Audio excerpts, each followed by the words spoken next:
What up, friends? Geoff Fienberg back here with you, continuing to break down the PGA Championship for oddschecker.com/US. We have already released a preview with outright picks with myself and the Score Bets Eric Patterson. You can find this at oddschecker.com/US, or it's just below on the YouTube feed over at OddsChecker. Feel free to sub to that feed so all of my videos jump right in to your inbox as well. Give me a like and tell me who you think is going to win the PGA Championship below. Before I give you the rest of my PGA Tour picks, we got a lot of props to go through right now. I want to tell you that oddschecker.com/US is introducing a new podcast, Beat the Odds, from oddschecker.com/US, available on all your favorite podcast platforms. We will be showing up any day on Apple, so just be patient with us. When you find us, please do subscribe us. And to commemorate the launch of this podcast and a major championship golf week, we are celebrating by giving away a free pair of Apple AirPods. All you need to do is like the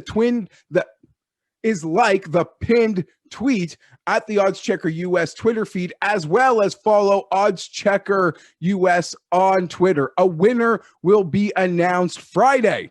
Exciting times. Basketball playoffs, UFC going every weekend. Hockey playoffs have been wild.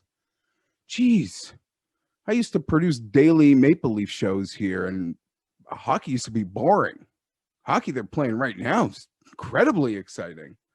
Man. Anyhow, yeah, so get in on that podcast. MLB, NHL, NBA, my golf picks, all in that Beat the Odds podcast from oddschecker.com/US. We are really excited to be launching it, and we are sharing that AirPods giveaway with you. Okay, moving on. As I mentioned, I have already recorded a preview with the Score Bets Eric Patterson. You can find that one. You can find that one when checking out the OddsChecker feed. We'll continue here right now to tell you I have made an outright ad. I spoke about it yesterday, so probably no real secret, but I couldn't resist. When push came to shove, I have added Ty Hatton, 60-1 on the OddsChecker grid. I'm seeing it as low as 40. It appears like it's a consensus 50, so let's try to get the biggest number we can on that OddsChecker grid. Let me just say this is a two-time back-to-back Alfred Dunhill Links champion. I could make the case he is arguably the best links golfer on the planet right now. Yeah, I said that. Crazy. I know.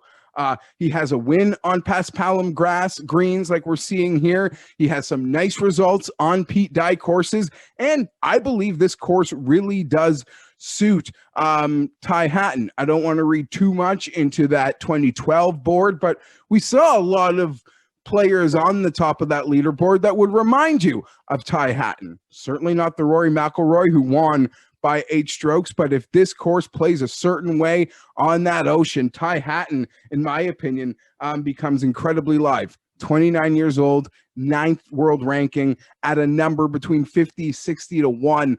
This is a sweet spot. First-time major champions continue to come in and around this range. That's where I wanted to attack. I've been on Hatton a lot. This year, he had a T18, I want to say, at the Masters, which was incredibly encouraging for him because I don't think he's ever made the cut there. So hopefully we can build on that and get into some major championship contention. Big things for the 29-year-old ranked 9th in the world, according to me, Geoff Fienberg, coming this week at Kiowa Island. We're going to save that one for the end. I better not forget. If I forget to say that one, then we're going to have to re-record this whole thing. So we're triple starring it. Where should we start first? Let's start with the matchup bets. 2 matchup bets. I am going to step in front of a man who did us wonders last year at Harding Park in Colin Morikawa. I am stepping in front of him as he attempts to go back-to-back in a PGA Championship. I am taking Daniel Berger over Colin Morikawa -110. Berger is on my outright ticket. If you want more as to why I love Berger, you've probably never watched a video of mine before, or you can just watch yesterday's video. All signs, in my opinion, point to Berger. I was a little too gung-ho on Daniel, probably going into the Masters. I ate that one, but guess what? I'm back here for double cheese and bacon. That's right. It's a big show for Berger. I really expect a huge week from Berger. Brings a complete game to Kiowa Island, which is what will absolutely be needed. And when I'm making this bet, I'm hoping the putter and short game abandons Colin Morikawa. We all know how exquisite he is with those irons. Maybe a little dangerous head-to-head because Morikawa is certainly not going to lose it for himself. But as you can tell, I'm fully expecting Daniel Berger to take that one by the horns. Another one, I like this one a lot. Abraham Answer, minus 125, available at FanDuel Sports over Sam Burns. Answer over Burns. Burns, big flavor of the month. We got that big win, that maiden victory. We've been waiting for it. We had a very strong final group finish. Bit of a Sunday letdown, but overall, that's nothing but an amazing week in your first start out of a win for Burns recently at the Byron Nelson last week. But Abe Answer, what he did at Wells Fargo could have him on some people's win radar this week. We know he's a Pete Dye disciple. I might regret not making him part of an outright card. Abe Answer led the field in strokes gain approach at Wells Fargo. He was a stroke off the victory of Rory McIlroy, and he was in the harder wave on Thursday and Friday. And it wasn't just a harder wave. It was a significantly harder wave. The discrepancy there, tenfold. It was almost 2 strokes, which is quite large. It'll go down as one of the biggest wave differentials of the entire season once we add them all up in the end. So I'm putting double check marks beside that Abe Answer second place finish at the Wells Fargo. No, it's not a win like Sam Burns has, but I believe Answer is right where he needs to be, and Burns is trending at a high water popularity mark, I would say, at the moment. But man, maybe I'm in danger because he almost pulled off a second win. So we'll see. But those are the two head-to-heads I am really inclined for. Looking at a lot of like Rahm or Bryson versus Spieth. That might be really silly of me to want to take them on. That might be really silly of me to want to take them on. I love it when you call me Big Floppa. I love my Big Floppa t-shirt. Crew neck sweatshirt. Oh, okay. Didn't need to do that. Let's go. Lots of props coming here. Will Zalatoris T20 plus 200 at BetMGM. This is as low as plus 150 on your odds checker grid. Just an absolute monster off the tee with the irons, mainly with the irons, of course. The putting, I don't know. Feels like this is the place where bad putters can rise. A lot of people thinking Willie Zizzle can win this week. Certainly wouldn't surprise me. I am not there, but I'm expecting how this course is going to set up that Will can do exactly what he needs to do, and that'll pretty much be right on par for Will and where he's going to finish. Could argue this should have been a top 10, but no, I am playing this one a little maybe too conservative. Plus 200, Will Zalatoris, BetMGM. Tony Finau, top 10, plus 360. We couldn't talk about a major championship with some investments in Tony Finau. I want to say he is coming in the top 10 in over 66% roughly of major championships he's been in. Or of the last 12 major championships, I'm pretty sure he's got a top 10 in the last 7 or 8 of them. So I'm going to go to the wall with Tony Finau here for the top 10 plus 360 using that odds checker grid. It is as low as in other places as plus 310. Finau, Zalatoris, Paul Casey plus 240, top 20. This one's over. This one's as low as plus 175 using that odds checker grid. You guys know I'm a sucker for Casey. The players, the Masters, it always ends in disappointment. This time, we just need that T20 from Paul Casey, who checks a lot of boxes for me on a course that, how do you put this? For all the love Casey got recently at some events, including from myself, I would argue that this course, this setup actually suits him better than the Masters, even maybe better than Sawgrass.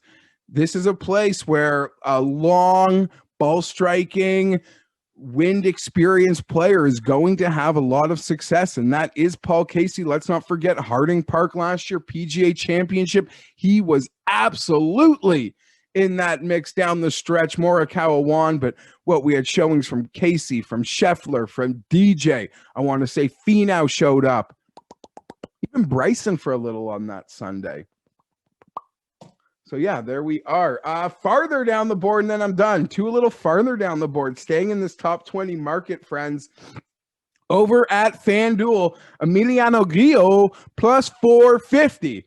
Plus 450 Grillo on that top 20 market. We use that odds checker grid because it comes in as low as plus 325. Grillo is doing absolutely everything right. And you could probably make a case I'm being too conservative by making this a T20 and not a top 10 bet for Grillo. But he is just striking the ball fantastic. He is staying out of trouble off the tee. He continues to have copious amounts of opportunities. Granted, not the greatest putter in the world. But I don't think that can hold you back for the T20 bet. I get it. I make fun of Grillo a lot too. There's a moment. I wish I could make a top 5 Grillo bet to be in the top 5 after Friday. Emiliano Grillo. That's what I wish I could bet, but no one's offering me that. Although I've asked for bets and gotten them before, like I'll tell you about in a minute. So maybe I'll get another one. But I think Grillo's going to have a real strong week. I'm ready to go to the wall with Grillo at the plus 450. I certainly don't have the cojones to bet this guy to win. Like he won in his first start ever. It was the Fries.com Open. Still hasn't won. Huh? There's a lot of guys. I like to bet. I like to bet on guys that don't win a lot. It's a problem. I need help. Okay, last T20. Then we're going to the super exotic. You might know where I'm coming from, though, because I've already kind of tweeted it, and we did it a couple weeks ago. Thomas Pieters. We were on Pieters at the Byron Nelson. That backfired. He missed the putt because he missed the cut because he could not putt for anything. After 5 straight appearances, after 5 straight events of finishing in T20 in the field in putting. So that was quite a bit of a letdown. Hopefully he can knock that rust off because the Belgian bomber in America, his best result, like the results he has at, like, be it Bethpage Black or some of the harder places we have gone, that's where he has shown up on the leaderboard. Always prone to break a club, but I am getting plus 700 on Thomas Pieters to top 20 this. And this is why Odds Checker's great. PointsBet offering the plus 700 on Thomas Pieters. Listen, Odds Checker's great for a consortium of reasons. I'd go over time if I listed all of them for you. But here I am using the grid, wanting to make an investment on Thomas Pieters. What do I see? I see a 7-1. What do I see? I also see a 4-1? I should bring it up again. Yeah, plus 450 on a low end. I mean, that's not half. I know half would be plus 350, and I don't want to embarrass myself by telling you a percentage here, but I mean, we got plus 7, we got plus 450. That's an easy one for me. I didn't make this bet because I saw a line discrepancy. I wanted to wager on Thomas Pieters, wanted to find the best line on Thomas Pieters in that top 20 market, and noticed on the odds checker grid, we have a plus 700 and a couple plus 700s, and everyone else is pretty much trying to get us off with plus 450s. I'm going to bet the plus 700 because if I'm lucky enough that Thomas Pieters finishes T20, I need to win more money to pay off those other losing bets. Got it? That's why we use Odds Checker. I'm getting out in a moment, but I can't get out without letting you know what I'm doing again. I'm doing it again. If you've bet Victor Hovland to win, you absolutely need to take me up on my Victor Hovland at Will Hill. They made me a special bet in the Your Odds section. Hashtag Your Odds, Will Hill. Thomas Pieters. No, we're not making that bet. Victor Hovland to win by more than 2 strokes. So 3 strokes or more, 66-1. You might say it's not enough. For me, it's absolutely perfect. And I'll tell you why. As far as I'm concerned, if Victor Hovland wins by 1 or 2 strokes, I'll win a fortune. That's not an issue. We'll pay off all the problems of the last couple months quickly when Victor wins this week. But we're going to get extra grease because we're betting Victor to win by a field goal or more. Victor Hovland's not winning this tournament by 1 or 2. He's not. If Victor Hovland plays his ceiling, if that ceiling of Victor shows up, this thing is going to look like Rory in 2012. Half of it. Can't call the 8. That's crazy. Take that back. Walking that back slowly. I didn't mean to say that. But I can't call you little Rory. And then we go to the course that Rory just won by 8 strokes last time we played a major championship and not have an inkling that the same thing might happen as I'm betting you to win outright. So just a small contribution of our overall Hovland exposure this week. We'll go on 66-1. Victor by a field goal or more. I'm Geoff Fienberg. I hope you guys have a great PGA Championship week. May the winners be yours. What are the true icons in American golf? There's so much hyperbole that we can toss around this course, or a lot of courses that we spend major championships with. But for me, for this course, everything rings true. I absolutely love it. I can't wait to take it all in. Am I overexposed? Absolutely I am. But it's a major championship. I'd have it no other way. Let's get some winners this week, boys and gals. I'm out. You know what? I'm not out because I got to remind you, Beat the Odds podcast just launched from oddschecker.com/US, and we are giving away a free pair of AirPods. All you need to do, we're celebrating the launch of this podcast by giving away the AirPods. You've just got to go to our Twitter page at oddschecker.com/US, oddscheckerUS on Twitter, retweet the pinned tweet with the giveaway for the free AirPods, and follow us, oddscheckerUS, on Twitter. Simple. Winner announced Friday. Hopefully we're in winner's circle Sunday night. Please. I'm Geoff Fienberg. This is my second close of this video. I'm actually out this time.